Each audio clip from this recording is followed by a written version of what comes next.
السلام عليكم ورحمة الله وبركاته. وعليكم السلام. الحمد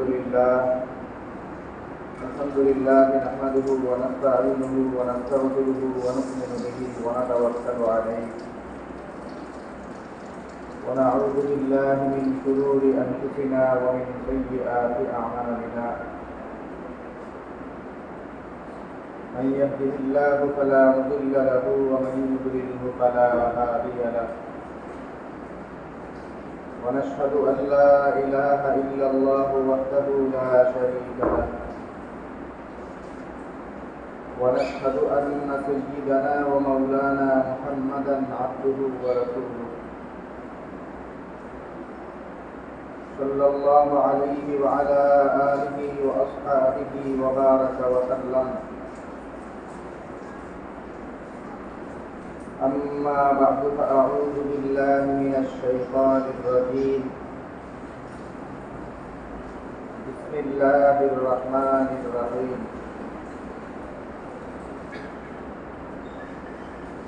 لا إكراه في الدين قد تبين لكم الرشد من الغي. فمن يكفر بالطاغوت ويؤمن بالله فقد استمسك بالعروة الوثقى لا انفصام لها والله سميع عليم.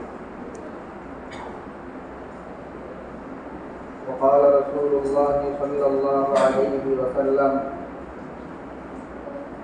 من أحدث في أمرنا هذا ما ليس منه فهو رد. اللهم صل على محمد وعلى آل محمد كما صليت على إبراهيم وعلى آل إبراهيم إنك حميد مجيد. اللهم بارك على محمد وعلى آل محمد كما باركت على إبراهيم وعلى آل إبراهيم إنك حميد مجيد.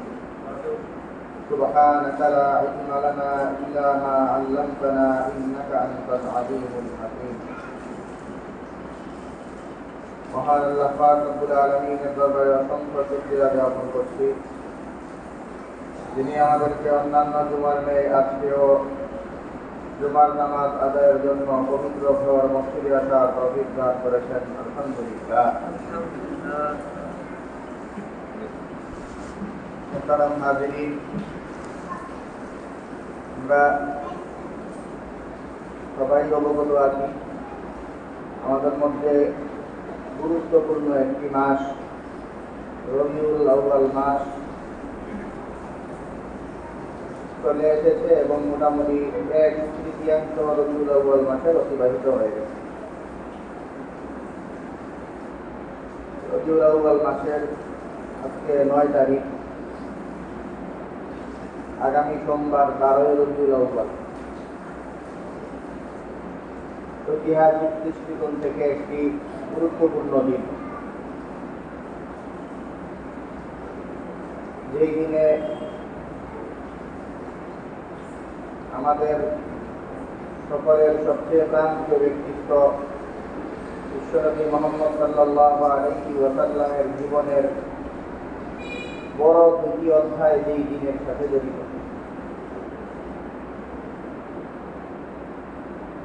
একটা তো হলো নবী করিম সাল্লাল্লাহু আলাইহি ওয়াসাল্লাম ঐতিহাসিক মতামতগুলোর ভিত্তিতে একটি বড়সড় একটি মত নবী সাল্লাল্লাহু আলাইহি ওয়াসাল্লাম 12 রবিউল আউয়াল দুনিয়াতে শুভাগমন করেছেন এবং পাশাপাশি এই 12 রবিউল আউয়াল এই একই দিনে নবী করিম সাল্লাল্লাহু আলাইহি ওয়াসাল্লাম দুনিয়া ত্যাগও করেন। এই দিনে নবী সাল্লাল্লাহু আলাইহি ওয়াসাল্লামের ইন্তেকাল হয়েছে এবং নবী সাল্লাল্লাহু আলাইহি ওয়াসাল্লামের জন্ম মতানৈক্যপূর্ণ ব্যাপার হইলেও বেশ প্রসিদ্ধ বড়সড় একটি মত, নবী সাল্লাল্লাহু আলাইহি ওয়াসাল্লামের এই দিনে জন্ম হয়েছে। নবী সাল্লাল্লাহু আলাইহি ওয়াসাল্লামের জীবনের বিভিন্ন দিক ইত্যাদি আলোচনা করা এই সময়টায় সচরাচর সারা দেশব্যাপী সারা পৃথিবীব্যাপী একটু বেশি হয়ে থাকে। সেই হিসাবে আমরাও বরাবরই আলোচনা করি। এর আগে আমরা সামান্য দুই একটা কথা, আগে জিনিসগুলোর অসম্পূর্ণ কথা আমরা যেগুলি বলতেছিলাম,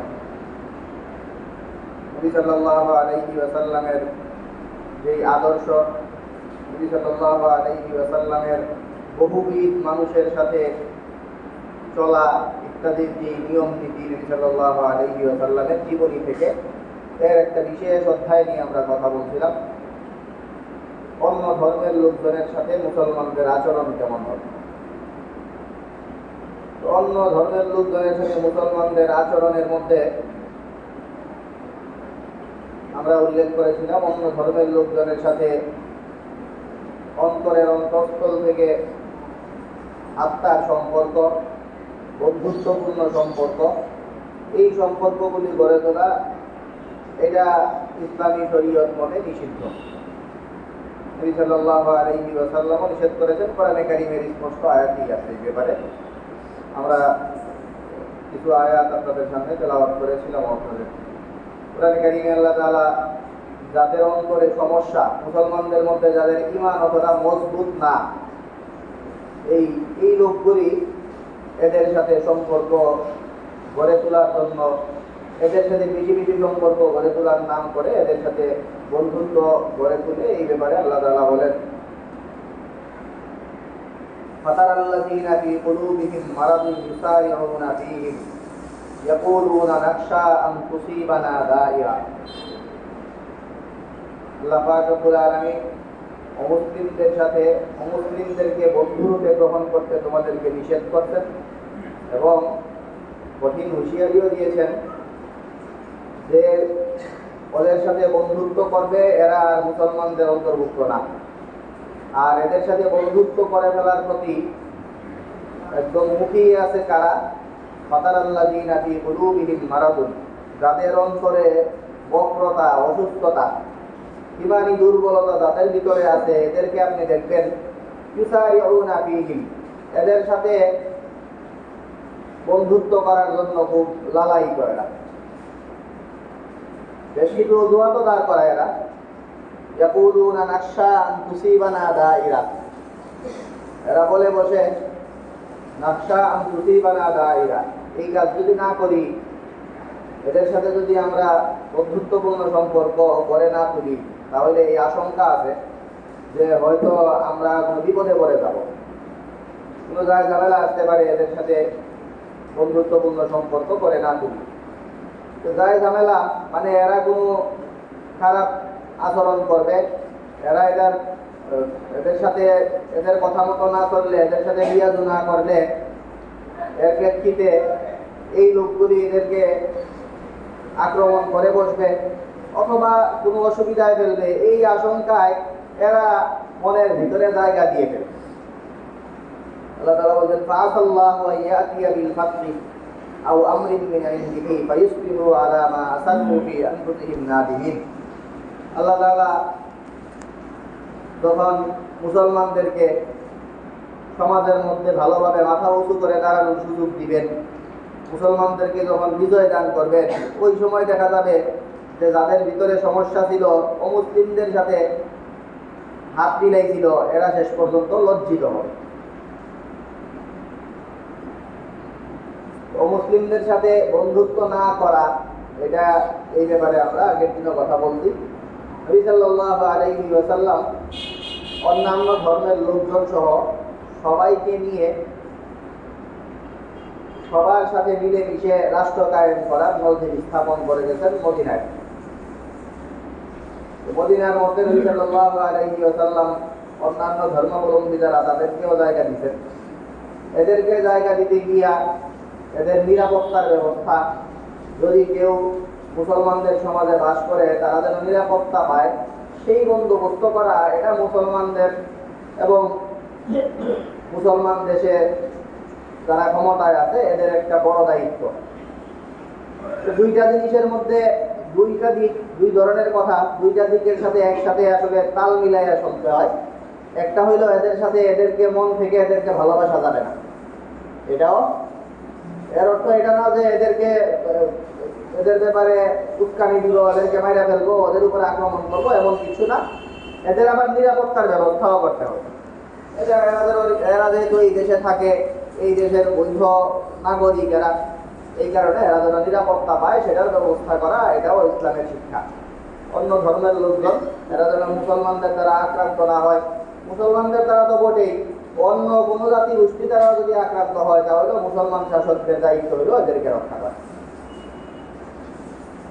তো এইটা নবী সাল্লাল্লাহু আলাইহি ওয়াসাল্লাম মদিনায় রাষ্ট্র গঠনের মাধ্যমে এই শিক্ষা আমাদেরকে দিয়ে গেছেন। দুই জিনিসই লক্ষ্য রাখতে হবে, একটা হলো এরা যেন নিরাপদ থাকে, আর আরেকটা হলো এরা নিরাপদ থাকবে কিন্তু আমরা এদের সাথে এত মাখামাখি যেন না করি। তো আমরা এত মাখামাখি না করি, আবার এরা নিরাপদ থাকবে, এই দুইটা জিনিসকে মিলাইতে গিয়া অনেকেই ঝামেলায় পড়ে। একটু কঠিন বিষয়বস্তু, এই কারণে খুব গুরুত্বপূর্ণ ব্যক্তিরাও এখানে ঝামেলা করে বসে। এর বড় একটা উদাহরণও ঘটছে 2-3 দিন আগে।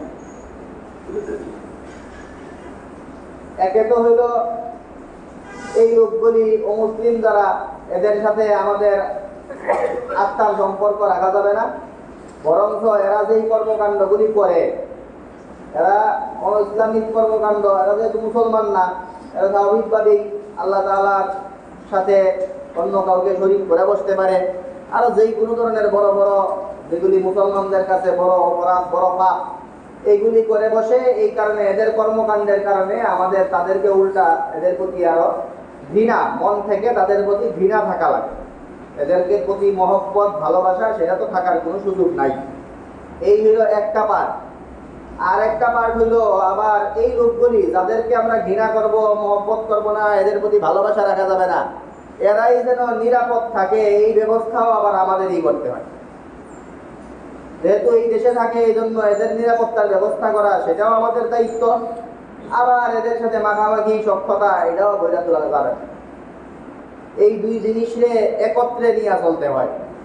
একত্রে নিয়ে চলা এটা খুব কঠিন। কঠিন হওয়ার কারণে আমাদের এই বর্তমান যেই উপদেষ্টারা আছেন, আমাদের যেই অন্তর্বর্তীকালীন সরকার, সেই সরকারের সবচেয়ে গুরুত্বপূর্ণ আমাদের কাছ থেকে, ধর্মীয় লোকজনের কাছে সবচেয়ে বেশি গুরুত্বপূর্ণ যে উপদেষ্টা, ধর্ম উপদেষ্টা ডক্টর আফম খালিদ সাহেব, উনি মুসলমানদের পক্ষ থেকে ঘুরে আওয়াজ উঠার পরে ধর্ম বিষয়ক, মুসলমানদের ধর্মের লোক বেশি দেশে, এই জন্য ধর্ম উপদেষ্টা হিসেবে মুসলমানদের একজনকে নেওয়া হয়েছে এবং একজন আলেমরে নেওয়া হয়েছে, শ্রদ্ধাভাজন আলেম, সবাই মোটামুটি যার ব্যাপারে সব ধরনের মানুষ ঐক্যবদ্ধ।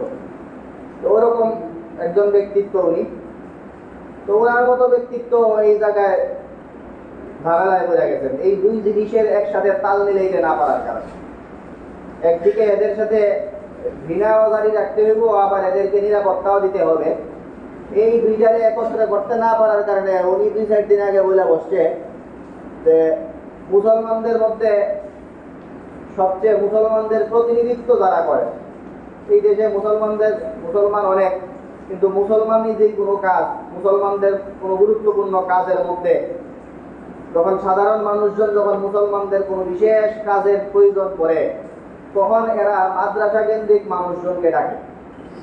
যে কোনো কাজে আপনি গুরুত্বপূর্ণ কোনো ইবাদত করবেন, সাধারণভাবেই আপনারা এই মাদ্রাসা সম্মুখীন হন, মাদ্রাসার শিক্ষক ছাত্র এদের দ্বারস্থ হন, এদেরকে বিশেষ কোনো ওয়াজ নসিহতের আয়োজন, দোয়া, মিলাদ মাহফিল, খতম ইত্যাদি ধর্মীয় যে কোনো ব্যাপার স্যাপার ঘটলে এদের কাছে আপনারা যান। এর মানে আমরা বলতে পারি মাদ্রাসা ছাত্র, মাদ্রাসা শিক্ষক এরা হইল মুসলমানদের প্রতিনিধিত্বশীল ব্যক্তি, এরা মুসলমানদের মধ্যে একটু ভিআইপি। তো মুসলমানদের মধ্যে যে ভিআইপিরা, উনি বলে বসছেন যে মাদ্রাসা ছাত্ররা প্রয়োজনে মন্দির পাহারা দিবে। মন্দির না, এটা তো সাধারণ আরাধান। মাদ্রাসা ছাত্ররা প্রয়োজনে পূজার সময়, দুর্গা পূজার সময় কি যেন বলল, পূজা পাহারা দিবে, এরকম কিছু একটা। তো এই বক্তব্যটা আমরা আপনাদেরকে যে জিনিসটা শিখাইতেছি, এই জিনিসের সাথে সাংঘর্ষিক। এদেরকে ভালোবাসতে পারবেন না, আবার এদের নিরাপত্তা দিবেন। এর অর্থ হইল যখন কোনো ঠেকার কাজ চালাইতে হয়, যেই কাজটা মন থেকে আমরা চাই না কিন্তু এটা চালাইতে হয়, ওইটা ভিআইপি মানুষজনকে জড়ানো নিষেধ। এর একটা উদাহরণ দিই আপনাদের। আমরা সমাজের মধ্যে একটু নেতৃস্থানীয় লোক যারা খুব খারাপ লোক কিন্তু প্রভাবশালী, এই লোকগুলির কাছে আমরা অনেক সময় ধরাশায়ী হয়ে যাই।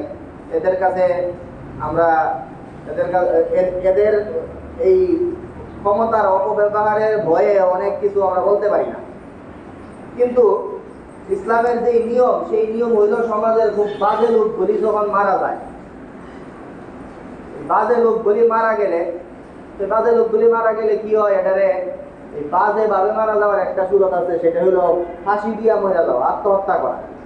একদম জীবনের শেষ মুহূর্তে একটা বাজে কাজ করতেছে, এই হলো আত্মহত্যা করা। তো আত্মহত্যা করলে ওই একই হুকুম, সমাজের কোনো বাজে লোক মারা গেলে আত্মহত্যার যেই হুকুম, বাজে লোক মারা গেলে এই হুকুম। এই লোক মারা, এইরকম বাজে মানুষজন মারা গেলে, তো যেহেতু কাফের হয়ে মারা গেছে এই কথা বলা মুশকিল, এই কারণে তার জানাজা পড়া লাগে। এটাই নিয়ম যে জানাজা পড়া তারপরে তার দাফন কাফন করবে। কিন্তু শরীয়তের নিয়ম হইল ওইরকম বাজে লোক গুলি মারা গেলে বড় হুজুররা, ইমাম সাহেব, মুয়াজ্জিন সাহেব, ওরকম গুরুত্বপূর্ণ পদের লোক যারা, এই লোকগুলির, এই লেভেলের লোকজনের এই জানাজায় যাওয়া নিষেধ। এরা জানাজা করতে পারবে না, এই সাধারণ মানুষজন জানাজা পড়া কাম ছেড়া দেবে। ভিআইপি পার্সনরা, দাগী অপরাধী যারা, এই অপরাধীদের জানাজা করতে পারে না, এটা শরীয়তে এটা নিষেধ। বড় এক ইসলাম মুসলমান নাম দিত, নিজেরা মুসলমানই দাবি করতো, কিন্তু মুনাফিক ছিল। তো মুনাফিক মারা যাওয়ার পরে নবী সাল্লাল্লাহু আলাইহি ওয়াসাল্লাম, যেহেতু এর নাম ছিল মুসলমান, মুসলমানদের সাথে উঠা বসা করতো, বুঝাবেন যে মুসলমানরা যে মুনাফিক, তারপরে অত সে আক্ষরিক কাগজে কলমে মুসলমান পরিচয় দিত। এই জন্য নবী সাল্লাল্লাহু আলাইহি ওয়াসাল্লাম তার জন্য দোয়া করতে জানাজা তার কবরের পাশে গেছিলেন। আল্লাহ তাআলা কড়া নিষেধ দিয়ে দিয়েছেন, না আপনারা এগুলি করতে পারেন না। ভিআইপি পার্সনদের জন্য এগুলো নিষেধ। লা তুসাল্লি আলা আহাদিন মিনহুম মাতা আবাদান ওয়ালা তাকুম আলা কাবরি। এর কবরের কাছেও যাবেন না, এর জন্য দোয়া করবেন না, এর জানাজাও করবেন। তো মুসলমানদের ভিআইপি পার্সন যারা, এগুলো এদেরকে ঠেকার কাজে ব্যবহার করা যায় না। একদম প্রয়োজনে হিন্দু পুলিশ, যারা পুলিশদের মধ্যেও যারা অমুসলিম, এইরকম প্রশাসনিক কিছু লোক দিয়া, ইসলামের নিয়ম হলো এদেরকে দিয়া পূজা টুজা এগুলির কাজটা সারবেন, এদেরকে পাহারা দিবেন। এরপরে হিন্দুদের মধ্যে প্রশাসনিক লোকজন যথেষ্ট নাই, বেশি মুসলমান এই দেশে, মুসলমান নাই সব জায়গায়, তাহলে ঠেকায় বইরা মুসলমানদেরই কাউকে দিবেন। কিন্তু ভিআইপি কোনো লোকজন পূজা পাহারা দিব, মণ্ডপ পাহারা দিব, মূর্তি পাহারা দিব, মন্দির পাহারা দিবে, এইসব কাজে, এগুলি খুবই গৃহীত কাজ। এগুলোতে যদ্দূর না হইলে না, যাদেরকে দিয়ে ঠেকা চালানো যায় এদেরকে ইউজ করার জায়গা। এরা মাদ্রাসা ছাত্রদেরকে ব্যবহার করার কোনো জায়গা না। মাদ্রাসা ছাত্রদেরকে ব্যবহার করলে মানুষজন ভুল বার্তা পাবে, এগুলি মনে হয় খুব ভালো কাজ, হুজুররা এটার অনুমতি দিতেছে, হুজুররা এটা ট্যাকেল দিতেছে, হুজুররা এটা নিরাপত্তা দিয়ে এটা ঘটাইতেছে, মানুষজন মনে করবে এগুলি মনে হয় কোনো সমস্যা নাই, খুবই ভালো কাজ। এই কারণে যেই জায়গায় মুসলমানরা, যেখানে ঠেকার কাজ, যেগুলো অন্তর থেকে মুসলমানরা চায় না, কিন্তু সামাজিক দায়বদ্ধতার কারণে যেই কাজগুলি করতে হয়, এই কাজগুলিতে মুসলমানদের ভিআইপি লোক ইউজ করা যায় না। এই কারণে মাদ্রাসা ছাত্র পূজা পাহারা দিলে এটা খুবই দুঃখজনক, নিন্দনীয় বক্তব্য। যেখানে মুসলমান ইসলামী অনুশাসন নাই, অমুসলিম যারা, তাদের রীতিনীতিতে চলে দেশ, এদের তৈরি করা গণতান্ত্রিক পদ্ধতিতে এই দেশের মানুষের মন জয় করতে হয়, এইসব সিস্টেমে গেলে এই যে আউল ফাউল কিছু কথা বলা লাগে, এটা ওই গোড়াই সমস্যা। একদম রাষ্ট্র ব্যবস্থা ইসলাম নাই, ওই গুড়াই সমস্যা, এই কারণে জায়গায় জায়গায় বেশ সমস্যার সম্মুখীন হওয়া লাগে। এই কারণে এই ধরনের আমরা দুঃখজনক বক্তব্য আমাদের দেখা লাগে, যেগুলো আমাদের সাধারণ মুসলমানদের সবার সচেতন থাকা লাগবে যে এইগুলো আসলে মুসলমানদের এবং ইসলামের যে মূল চেতনা সেই চেতনার সাথে সাংঘর্ষিক। এই হইল একটা ব্যাপার।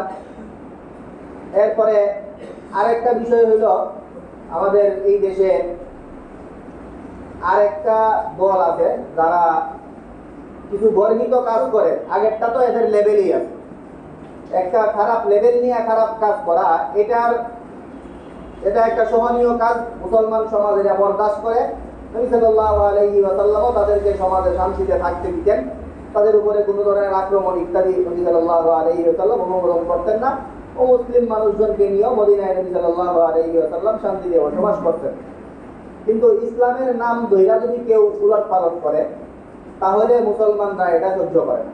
এই ব্যাপারটা আমরা আগেও কাদিয়ানি ইস্যুতেও আপনাদেরকে বলছি যে কাদিয়ানি ইস্যুতে কাদিয়ানিদের ব্যাপারে, কাদিয়ানিরা অমুসলিম, কিন্তু এই অমুসলিমরা এই দেশে তাদের কোনো ধরনের কার্যক্রমই পরিচালিত করতে পারবে না, এটা ছিল মুসলমানদের দাবি।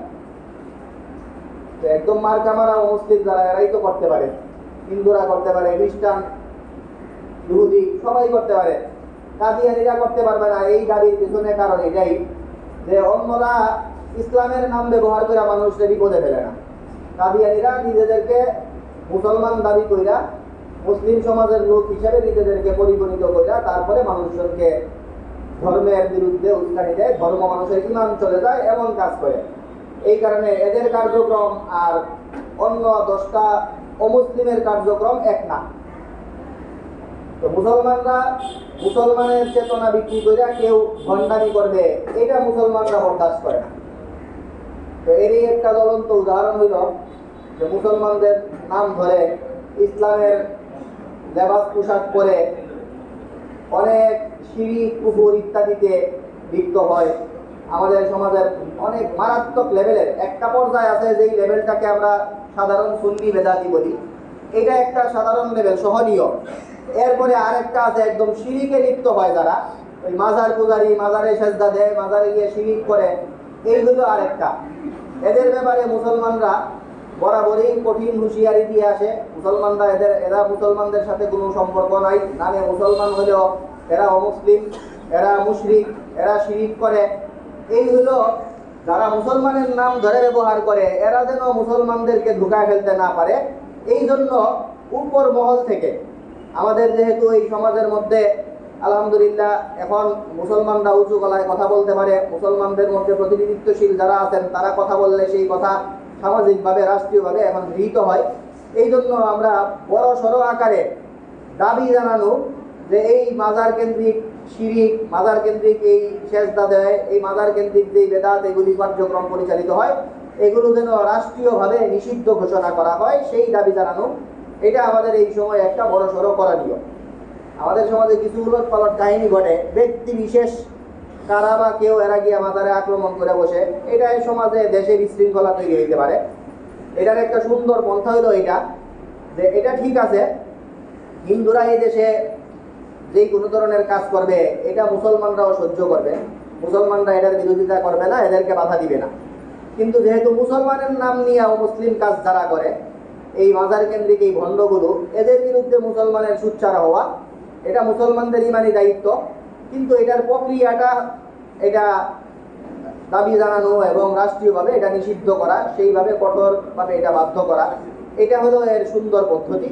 আমাদের অনেকেই বিভিন্নভাবে ব্যক্তিগতভাবে আক্রমণ করে বসেন, এই আক্রমণগুলি আমাদের সমাজে, দেশে আরও উশৃঙ্খলা তৈরি করে।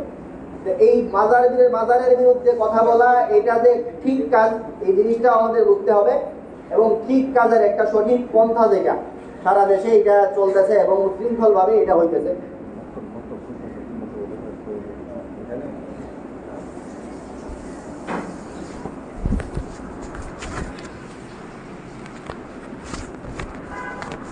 তো এই জন্য যারা এলোপাতারি এই কাজগুলি করছেন, আমরা তাদেরকে সুন্দরভাবে এই কাজগুলি করার প্রতি আহ্বান জানাবো এবং মুসলমানদের নাম দিয়ে যারা ইসলামিক কার্যক্রম করে তাদের বিরুদ্ধে অবশ্যই আপনারা সোচ্চার হবেন। কিন্তু সেটার যে সঠিক পদ্ধতি, সবচেয়ে সুন্দর যে পদ্ধতিতে হইতে পারে সেই পদ্ধতিতেই আমরা এটা করব। সর্বশেষ আপনাদের কাছে আমরা আরেকটা বিশেষ আবেদন জানাই, সেটা হলো আমাদের এই মসজিদে আপনারা সবাই জানেন নতুনভাবে আপনাদের জন্য আমরা ইমাম সাহেবের ব্যবস্থা এখানে হয়েছে। উনি আসছেন, আমাদের আগের ইমাম সাহেব দীর্ঘদিন যাবত অসুস্থ ছিলেন, তো যেই কারণে উনি আমাদেরকে সময় দিতে পারতেছিলেন না। তো ইমাম সাহেব রাখা হয়েছে, আপনারা অবগত আছেন, অবশ্যই ইমাম সাথে আপনাদের পরিচয়ও হয়েছে। তো ইমাম সাহেব আসছেন, আমাদের মুয়াজ্জিন সাহেব উনিও আলহামদুলিল্লাহ বেশ ভালো সুন্দর ভালো কণ্ঠের অধিকারী, চমৎকার কোরআনে কারিমের তেলাওয়াত করে। দুইজনকেই আমি দেখছি খুব শুদ্ধভাবে চমৎকারভাবে বলিষ্ঠ কণ্ঠে কোরআনে কারিম স্পষ্টভাবে ওনারা নিজেরা মানুষজনকে শিক্ষানোর যোগ্যতা রাখেন। সেই হিসাবে আমরা নতুনভাবে আবারও সবাহি মক্তব, সকালবেলার যে মক্তব শিক্ষা কার্যক্রম, সেই মক্তব শিক্ষা কার্যক্রম নতুন উদ্যমে আমাদের এই মসজিদে আবার ধারাবাহিকভাবে শুরু হচ্ছে। এখন থেকে এটা চালু হয়ে গেছে। আপনারা সবাই নিজেদের সন্তানদেরকে এখানে শিক্ষা কার্যক্রম পরিচালনা করা, কোরআনে কারিমের শিক্ষা দেওয়া হয় এবং গুরুত্বপূর্ণ মাসায়েল যেগুলি মানুষের দৈনন্দিন মুসলমান হিসেবে শিক্ষা করা জরুরি, অত্যন্ত জরুরি, সেই জিনিসগুলো শেখানো, বিশুদ্ধভাবে কোরআনে কারিম শিক্ষা দেওয়ার জন্য যেই বক্তব্যের যে কার্যক্রম সেটা সুন্দরভাবে এবং বিশুদ্ধভাবে এখান থেকে আবারও পরিচালিত হবে। আমরা আশা করব এটা নিরবিচ্ছিন্নভাবে এটা আল্লাহ তাআলা এই কার্যক্রমকে আমাদের এই পরিচালনা করে দেওয়ার তৌফিক দান করবেন। আপনাদের সর্বাত্মক সহযোগিতা কামনা করি। আপনারা আপনাদের যেই বাচ্চারা যারা পড়ার শিখার বয়স হয়ে গেছে সবাইকে দূর তাকিদ দিয়ে অবশ্যই সবাইকে এখানে আপনারা দিয়ে যাবেন, তারা যেন এখানে উপস্থিত হয় সেটা নিশ্চিত করবেন। সেভাবে আপনারা আমাদের এই দ্বীনি শিক্ষা সমাজের মধ্যে ছড়াইয়া দেওয়ার এই উদ্যোগকে আপনারা বেগবান করার জন্য সহযোগিতা করবেন। আল্লাহ তাআলা আমাদেরকে আপনাদের সবাইকে কোরআনে কারিমের বিশুদ্ধ পাঠ যেন আমরা শিক্ষা গ্রহণ করতে পারি সেই তৌফিক দান করুন। ওয়া আখিরু দাওয়ানা আলহামদুলিল্লাহি রাব্বিল আলামিন। আমরা অনেকেই দাঁড়ায় আছি, আমরা সামনের জায়গাগুলো পূরণ করি এবং আমাদেরকে কাতারে এসে দাঁড়ানোর সুযোগ করে দিই এবং আমরা সুন্নত সেই সুন্নত আমরা